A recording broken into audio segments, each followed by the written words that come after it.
My name is Rockney Cole, and I represent the appellant in this matter, John Doe. This is a case that's typical than the run-of-the-mill Title IX case that this court sees from time to time. In that below, when we're asking for a remand of Judge Ebinger's grant of summary judgment against Mr. Doe, what makes this different than the run-of-the-mill case is that Mr. Doe elicited direct evidence of sex discrimination at the appeal level through the appeal officer Richard Keller, which places this well within the type of case that this court decided in the University of Arkansas case. In looking at the University of Arkansas case that this court reversed essentially a petition that was dismissed at the motion to dismiss level, the court looked at whether it was against the weight of substantial evidence, whether there were procedural and investigative irregularities, and whether there was any external pressure that was connected in connection of this case. Even though this is at the level of summary judgment, the court should place significant weight on the University of Arkansas case in reaching its finding, in particular as it relates to pressure.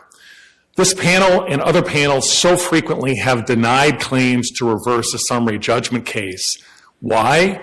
Because so often the plaintiffs, and this is clear in the Rossley versus Drake case, they argue pressure in the abstract, the Dear Colleague letter, general campus climate. But what they fail to do is they fail to demonstrate and show directly how that pressure adversely affected the proceeding in this case.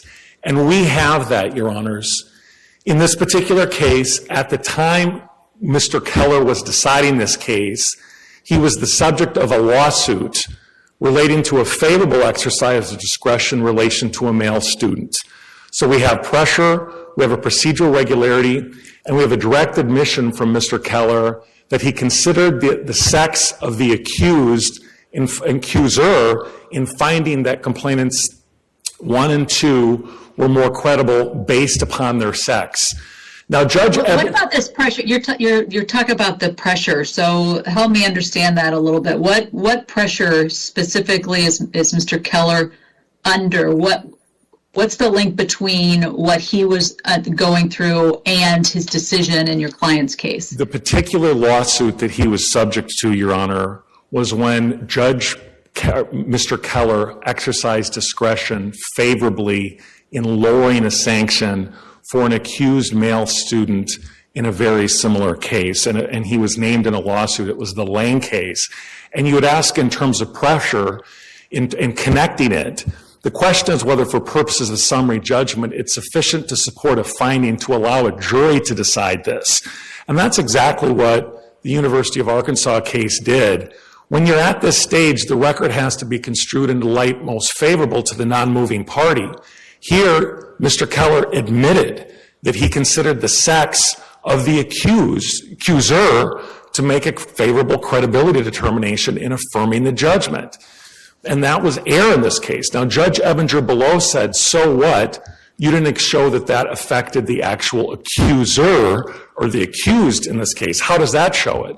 But for purposes of summary judgment, and as amicus points out, this at least allows a reasonable fact finder to show that the university considered sex, that is the male sex of the accused, in an adverse outcome.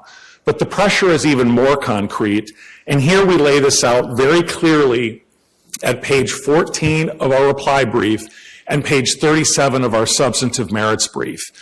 Monique DiCarlo is the Title IX coordinator.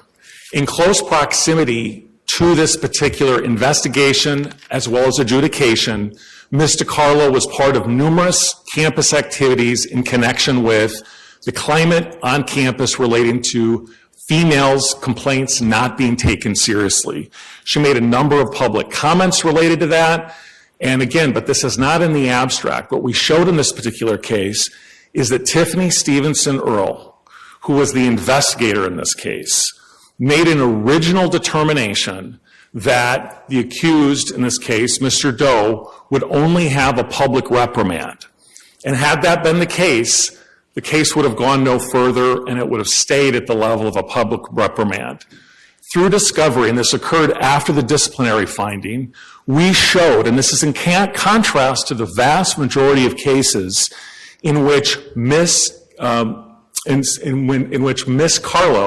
and Miss Reddington, who was essentially the dean at this time, advised that they thought that there should be a expulsion as opposed to a public reprimand. And what was the stated basis for that again in the record? So she considered aggravating circumstances because there were two as opposed to one.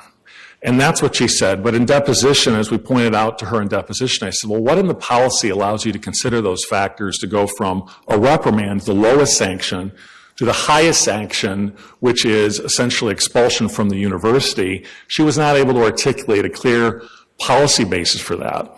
Judge Ebinger took us to task because we did not actually cite anywhere in the policy at the University of Iowa that allowed this sort of intervention from a Title IX coordinator to an investigator.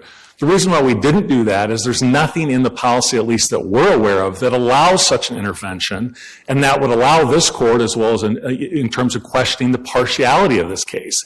The other remarkable... You're calling it an intervention. I sort of read it as a recommendation that there are people working on this case, and they sort of, here's my input. Here's the input, but again, considering at the level of, that's what the University of Iowa would argue at trial. At the level that we're at this point, where we're talking about public pressure, which is one of the factors that we're able to consider, and Monique DiCarlo making a recommendation to complainant 2, who didn't even know that it was sexual assault, a jury should be allowed to make a finding that in fact was pressure placed due to the fear of campus climate. And, well, let me push on this pressure issue. Ms. DiCarlo was part of some sort of education on campus, is that correct? To yes. Educate students. It is, that alone doesn't seem to be enough. I mean, it's not uncommon in college campuses and universities for there to be that kind of education for students about, to be aware of sexual assault and situations that they should bring to the attention of the administration. So what is it in particular about her involvement in that kind of educational process that a reasonable jury could see as, oh my gosh, I've got pressure to try to increase this particular person's sanction? Well, as we pointed out in below before Judge Ebinger, it would have been perfectly fine to have programming on healthy sexuality and consent regardless of sex. But the particular pressure that she was feeling in leading these, and this is established at page 14 of our brief, specifically relates by lawsuits brought by women who are alleging that their complaints were not taken seriously. And this is precisely the type of campus climate that this court or another panel found persuasive in identifying that pressure connection that was established. And if anything, it was more because in the Arkansas case, there was no finding that there were actual adjudicators that were affected or investigators that were affected by the pressure. In contrast to this case, we have Mr. Keller, who is subject to a lawsuit, and additionally we have Mr. DiCarlo, who is also under pressure, and she basically admitted as much as far as that goes.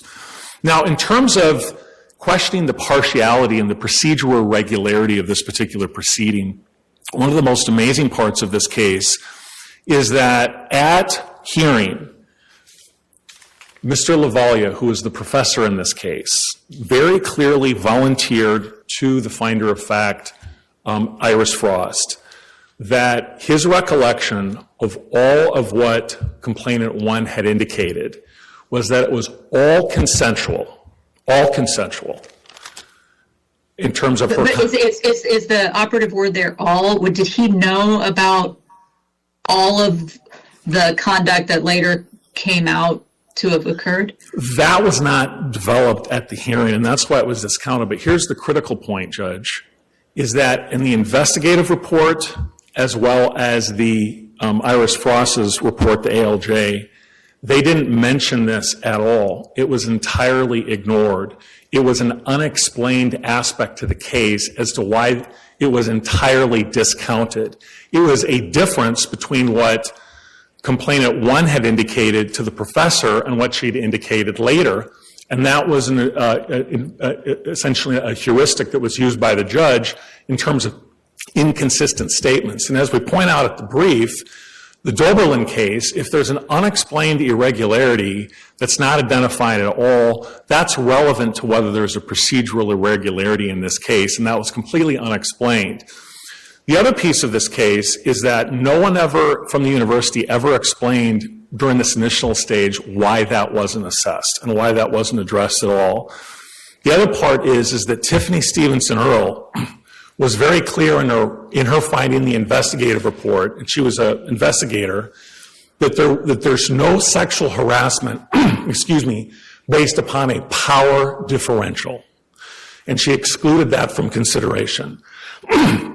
But at the level of the administrative law judge, she talked about the procedural regularity. And that was part of the problem here, is that that was not developed at all. She found procedural regularity at the hearing where they were cleared at the level of the investigative stage. So in relation to the procedural regularity, that was never resolved at all. Did you have a question, Your Honor? Well, maybe I'm not understanding the process well enough, but to say he was cleared at the initial point with Tiffany Stevenson Earle, is that the right word, or is it just sort of a process that ultimately the decider is adjudicator Frost, and that issue is in play, and she just saw it differently once she heard all of the testimony? No one appealed that the charging document, that particular claim was not brought in relation to the hearing. So the answer is no one appealed that, either the complainants or the university, and it was not addressed at all as far as that goes. Is it a claim, or is it just, help me understand, because that your client was found responsible for certain violations of certain code, but is this a freestanding claim, or yes, that there was an express finding of responsibility for by the adjudicator? She did not find an express finding of responsibility for that, nor could she, because it was not actually found by the adjudicator. She needed a finding by the adjudicator to try to be able to get to the hearing, and she did not do that. The other thing is, in terms of the adjudication by Iris Frost, she used a number of sex-based stereotypes that were not present in the record. For example, she made sex-based stereotypes relating to complainant 2 straddling him, and said that it was just Doe's fantasy as a way to discount what he had said. The problem with that is there was nothing in the record to support that he was engaging in fantasy. It was just because his version differed from her version, and that unto itself was an insufficient basis upon which to find that. The other thing is that there was also a sex-based stereotype in terms of the punching and kicking. That also was not part of the record at all, either at the investigative stage, at the adjudicative stage, or anything else, yet Ms. Frost was eliciting those questions. So based upon all of those factors, we think this case tracks very well the 3 factors that were identified in the Arkansas case, and I'll reserve the remaining portion of my argument for rebuttal. Thank you.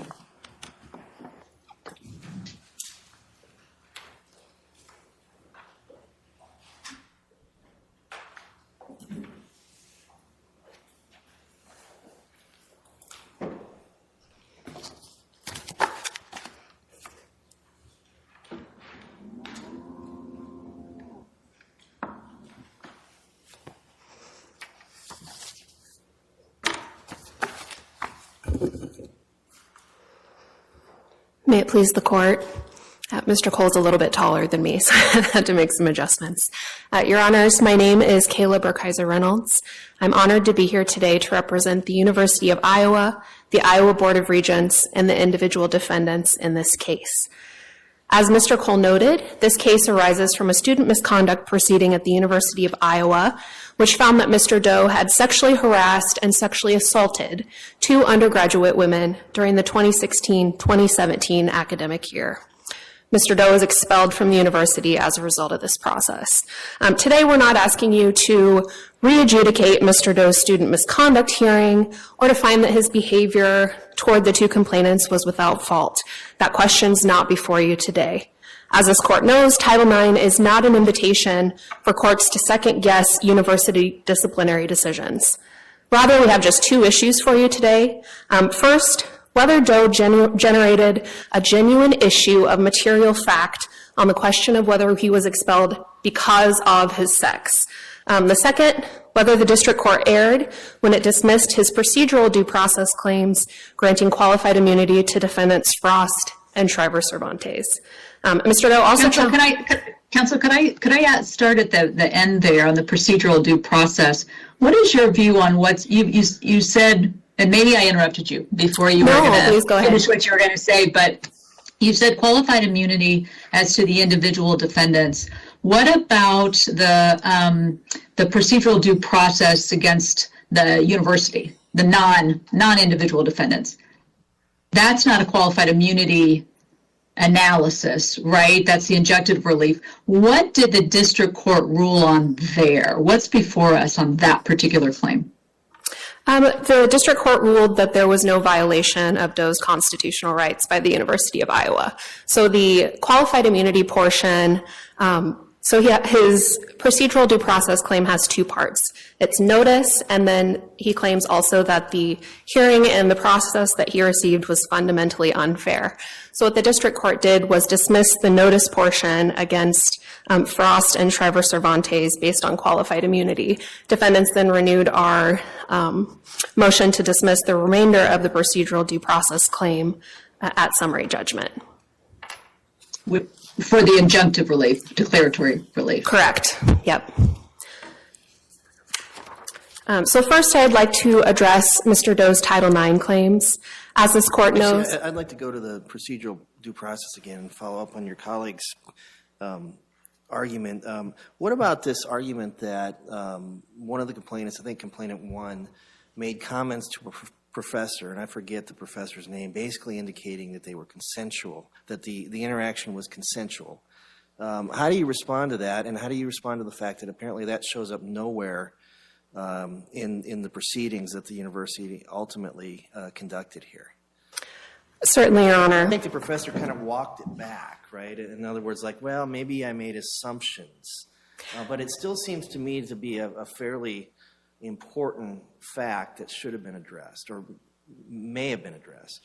Certainly, Your Honor. So my understanding of what happened is that complainant number one went to Professor LaVaglia in the fall of 2016 and complained essentially that Mr. Doe had been sexually harassing her. He was seeking a romantic relationship with her, which was not wanted. She wanted him to stop. She wanted to participate in the lab without being harassed.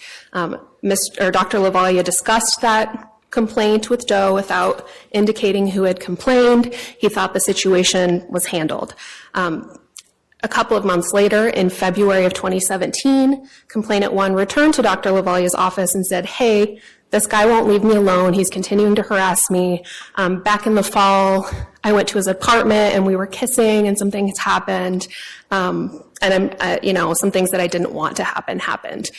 So Dr. LaVaglia took that to the Title IX officer at the university. Well, was it specifically, and you may be correct, some things that I didn't want to have happen or that I regret having participated in, or do you recall what the record says? I don't off the top of my head. So I think the most helpful thing for the court to look at would be Tiffany Stevenson Earle's notes from the investigation.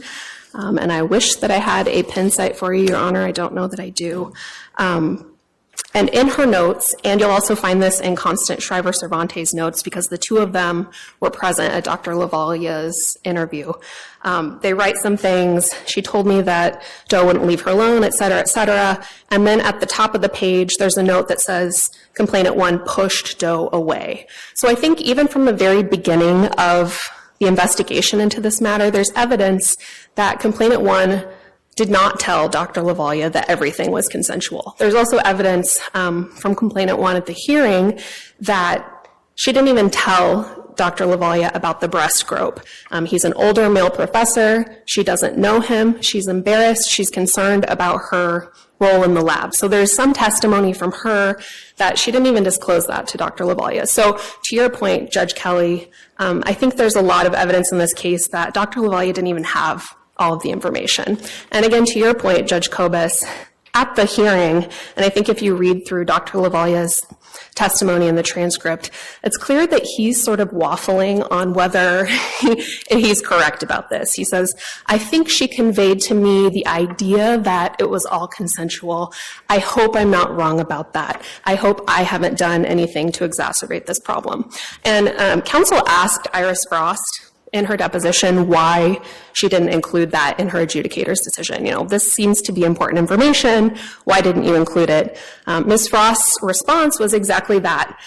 Based on my credibility determination of Dr. LaVaglia, he seemed to be really waffling here. This didn't seem to be cut and dried. So she had some credibility concerns about that. And I think that she explained that all in her deposition testimony. So I would disagree with the fact that Mr. Cole stated that that's not addressed in the record. I think that it is. What about the general pressure? I think it's almost undeniable that there is a lot of concern and discussion about sexual assaults and unwanted sexual conduct on university campuses. And if in this particular case you have a couple of people who are either involved in another case and getting some pressure about the decision they made, or maybe there's someone who is actually doing this education, why isn't that something that should be factored in here to sort of determine whether they did feel a little pressure to up this sanction and maybe go a little harder on this young man than others? Absolutely, Your Honor. So I was also counsel in the Lang case, so I'll try to stay with what's in the record in this case and be very careful about that. Counsel is entirely correct that Dean John Keller was named in another lawsuit brought by a female complaining party around the same time. It's unclear to me when Dean Keller would have received those documents and how that timeline works out. However, from my perspective, the fact that Dean Keller testified during his deposition that he has found in favor of female complaining parties, he's found in favor of male responding parties.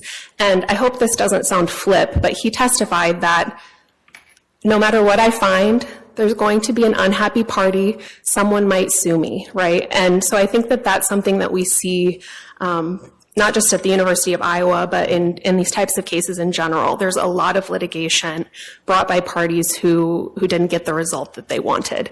In addition, counsel explored this topic with all of the defendants in their depositions. Did you have any particular reason to feel pressure from the outside? Did anyone higher up ask you questions about this? And all of them said no. All of them said, you know, we're working on the cases before us. We want this to be a fair process for everyone because ultimately both parties are students at the University of Iowa. They have no reason to favor one over the other. Does the record show the nature of the education or the outreach that was going on at the university? And in particular, was it gender focused or was it gender neutral relatively? Your Honor, I disagree with Mr. Cole that there's any substantial evidence in this record that the University of Iowa was sort of putting forth messages based on sex. As far as I'm aware, all of the policies are gender neutral. The trainings, they present statistics about the number of women who are assaulted and the number of men who are assaulted. From my perspective, there's no reason for this court to believe that the University of Iowa was favoring women or against men. In this case, in trainings, in Monique DiCarlo's statements, none of it. I just don't think it's supported. So back to the Title IX piece of this claim. Doe and the amicus SAVE argue that Dean Keller's testimony is direct evidence of discrimination sufficient to defeat the university's motion for summary judgment.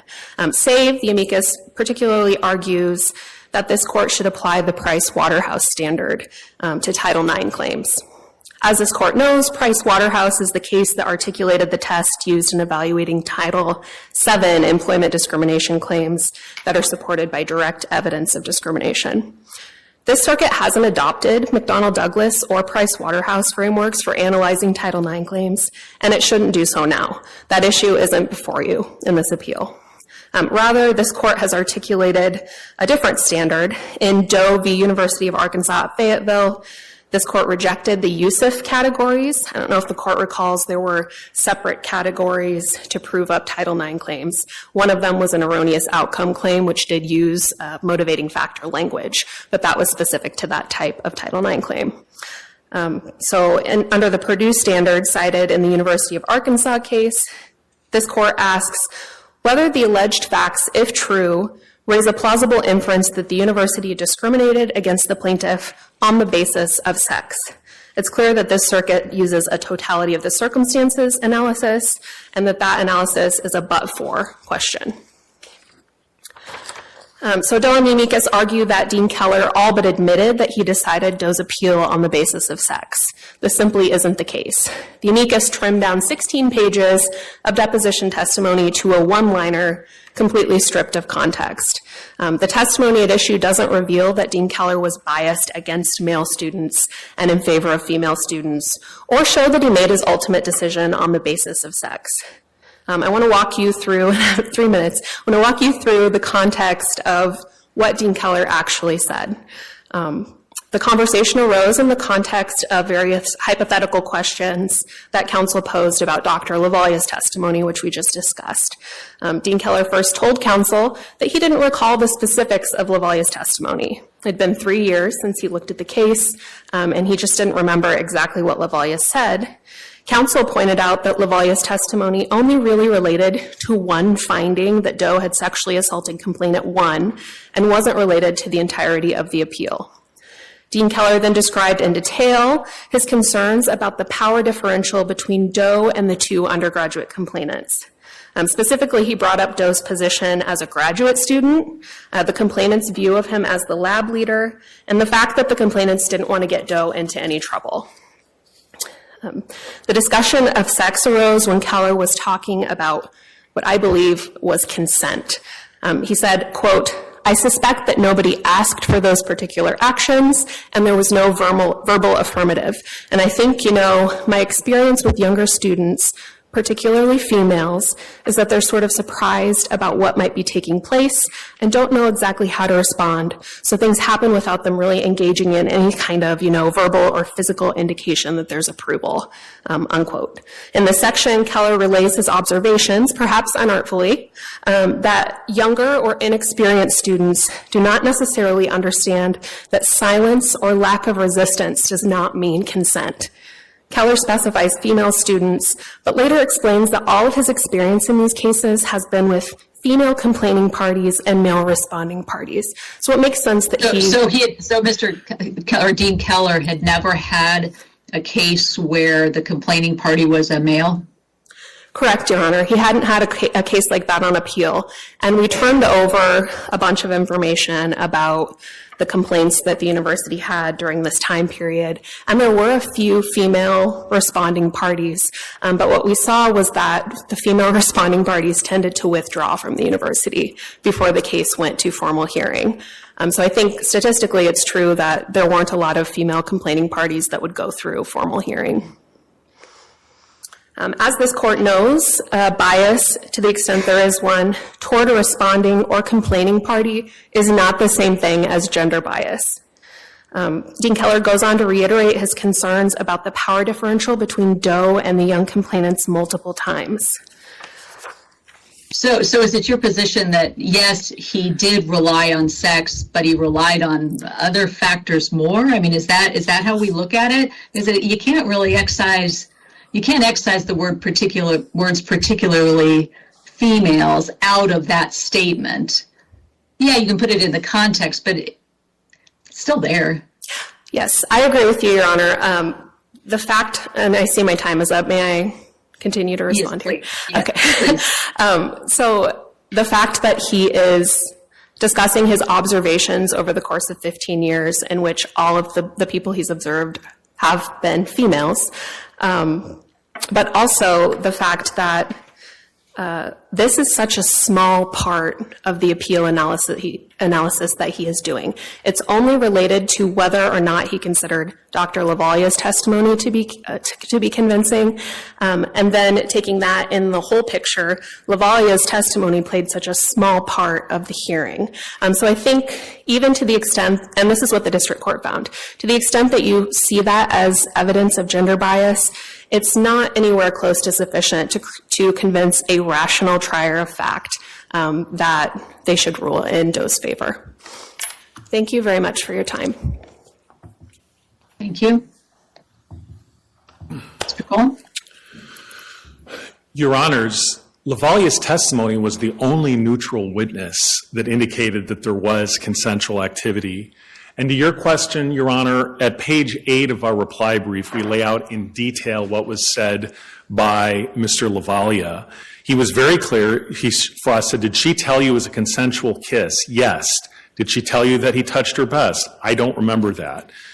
Now, the University of Iowa and the district court sort of say, well, it's kind of not a big deal because it was no rational trier of fact, but there was only 3 factors they looked at: the power, the age, and the sex of the accuser. In the context of summary judgment, it's perfectly appropriate, construing the light most favorable to Mr. Doe, that was a procedural irregularity to allow a sex finding, that essentially that there was a discrimination that occurred in this case for purposes of Title IX and summary judgment.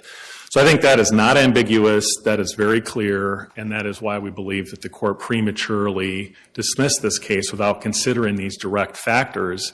And in this Arkansas, the court specifically found that an unexplained procedural irregularity is part of a prima facie case of circumstantial evidence, and that's what we have in this case. They did not explain in the decision itself why they did not address the most critical piece of evidence, which was Mr. Lavalia. Thank you.